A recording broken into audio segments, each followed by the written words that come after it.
Fala pessoal, tudo bem com vocês? Eu sou o professor Alejandro, professor de Geografia. E na nossa aula hoje de Ciências Humanas, o nosso tema é sobre o continente europeu, então sobre a Europa. E nós vamos falar sobre esse tema e iniciando, nós temos aqui alguns vídeos de curiosidade, primeiramente, para conhecer os governos brasileiros. E aí do ano de 1995 a 2016, e eu vou deixar para vocês aqui alguns links para vocês acessarem. Primeiro, sobre o presidente Fernando Henrique Cardoso, que foi presidente de 1995 a 2002, depois Luiz Inácio Lula da Silva e, posteriormente, o governo Dilma. Então, dos anos de 95 a 2016, nós temos aí esses presidentes. Então, a partir do momento da redemocratização, né? Lembrando, em 1989, nós temos 1989, nós temos a redemocratização do Brasil e as primeiras eleições, né, as diretas já, 1990, então nós temos aí a eleição do presidente Fernando Collor, o impeachment dele em 92 com a entrada de Itamar Franco, e a gente vê esse período, principalmente tornando aí, né, a economia do Brasil com um plano, mudando a economia do Brasil a partir do Plano Real, que foi criado, elaborado aí, né, pelo Fernando Henrique Cardoso, o FHC, mudando também todo o cenário econômico do Brasil, sendo um economista, né, que viajou muito e fez bastante pela abertura econômica do território brasileiro, saindo daquele nacionalismo vivido na ditadura militar. Bem, saindo aqui do território brasileiro, nós vamos iniciar nossa partida rumo à Europa, com destaque aos aspectos populacionais, urbanos e econômicos. Então vamos lá. A Europa é constituída por 50 países, sendo o segundo menor continente do mundo, maior apenas que a Oceania. Ao longo dos séculos, sofreu várias transformações em seu espaço geográfico.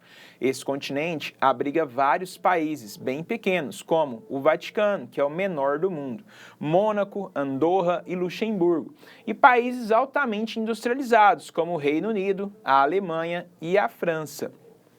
Possui atividades econômicas distintas e dinâmicas, com alto emprego de tecnologia, do campo às indústrias. Apresenta também os mais sofisticados sistemas de transportes do mundo, além de ser alvo das migrações internacionais. Conta com uma área urbana bem desenvolvida, densa e preocupada em dar à sua população qualidade de vida. Por esse motivo, a gestão ambiental emerge como discurso, prática e uma obrigação dos governantes europeus. A urbanização na Europa. Bem, primeiro, falando sobre esse processo de urbanização. Urbanização, a gente fala a respeito do crescimento da cidade. Como assim? O crescimento da cidade. A cidade, sempre que ela cresce, necessariamente ela vai crescer para atender uma população.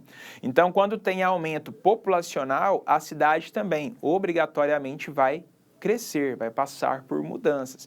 Se essa cidade ela não cresce em infraestrutura, não oferece moradia para toda essa população, o que a gente vai observar? A proliferação de áreas com baixa infraestrutura, principalmente proliferação de cortiços, de favelas, áreas mais precárias. Então, quando a gente fala de crescimento de cidade, ela deve estar associada ao planejamento? Não necessariamente. Como a gente está vendo, a cidade pode crescer, sua população, mas se não acompanha o planejamento, vai aumentar o quê? A precariedade dessas cidades, dessas regiões. Bem, o processo de urbanização, ele pode acontecer de duas maneiras, então. Aumentou a população, a cidade ela cresce de maneira horizontal ou vertical. Horizontal quer dizer que a cidade está aumentando o número de bairros. Já se ela cresce verticalmente, ela aumenta o número de prédios. Tá certo? Geralmente a cidade ela cresce primeiro de forma horizontal, quando ela atinge os seus limites, por exemplo, ela chega aos limites de outras cidades, de outros municípios, a cidade começa a se desenvolver mais de forma vertical. Então, mais e mais prédios vão surgindo a partir desse momento, certo? Seguindo aqui, então, a urbanização na Europa. Em 2017, a população da Europa era de 742 milhões de habitantes e a densidade demográfica do continente era de aproximadamente 34 habitantes por quilômetro quadrado. Só para ter uma ideia, o território europeu, o tamanho da Europa, é praticamente igual, né, ao território brasileiro, ao tamanho do Brasil. Só que enquanto a Europa tem uma população de 742 milhões de habitantes, o Brasil tem uma população de aproximadamente 200 milhões. Ou seja, nós temos a Europa mais do que, quase 4 vezes, né, maior do que o território brasileiro em relação à população. E é claro, a densidade demográfica, no Brasil a gente vai ver uma concentração maior no litoral, mas verdadeiros vazios demográficos, como a região centro-oeste e a região norte, tá? Principalmente região norte. Sua população encontra-se distribuída de maneira irregular. Então, assim como no Brasil, lá também a população está distribuída de forma irregular, com as maiores concentrações de pessoas em regiões urbano e industriais. Então, ao contrário do Brasil, que nós temos a população se concentrando no litoral, nós temos aqui essas regiões com maior população, as regiões urbano e industriais, como na Alemanha, Itália, Reino Unido e França. Cerca de 75% da população do continente vive em cidades.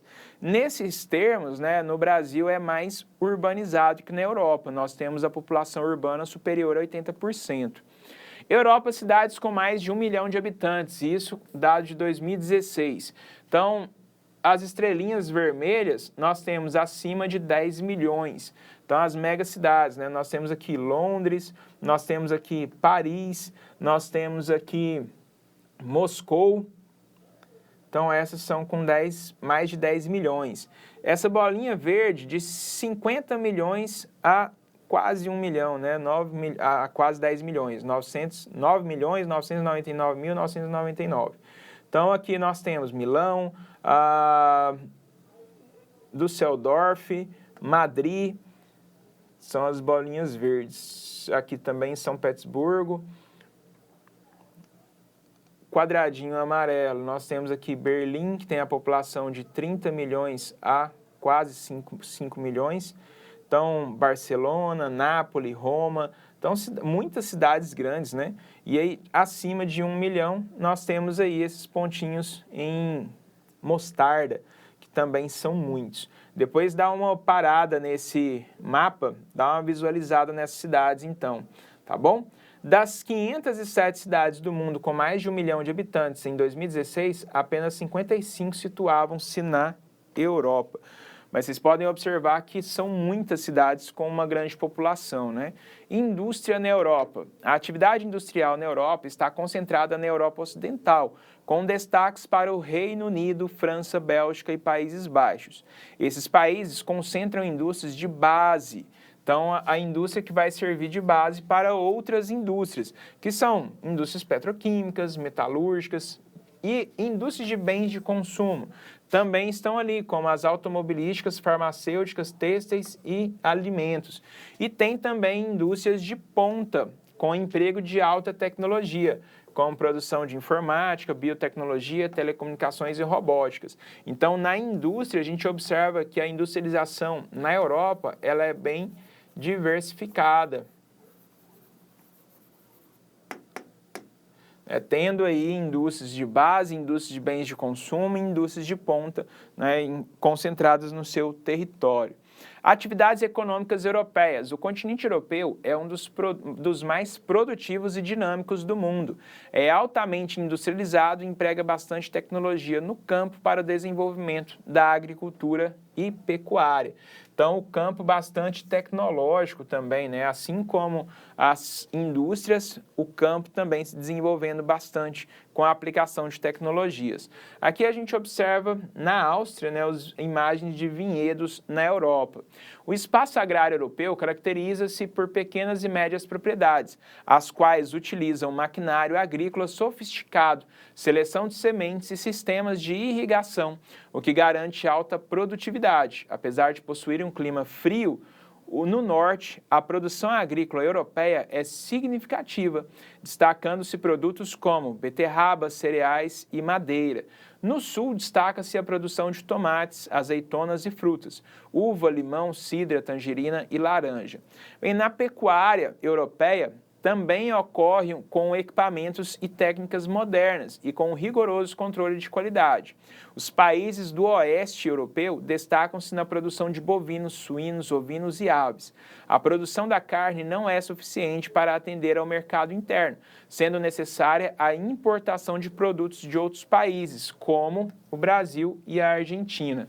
Então, um dos grandes consumidores da nossa carne, né, a pecuária, o território europeu. Então, aqui a gente finaliza sobre o território da Europa.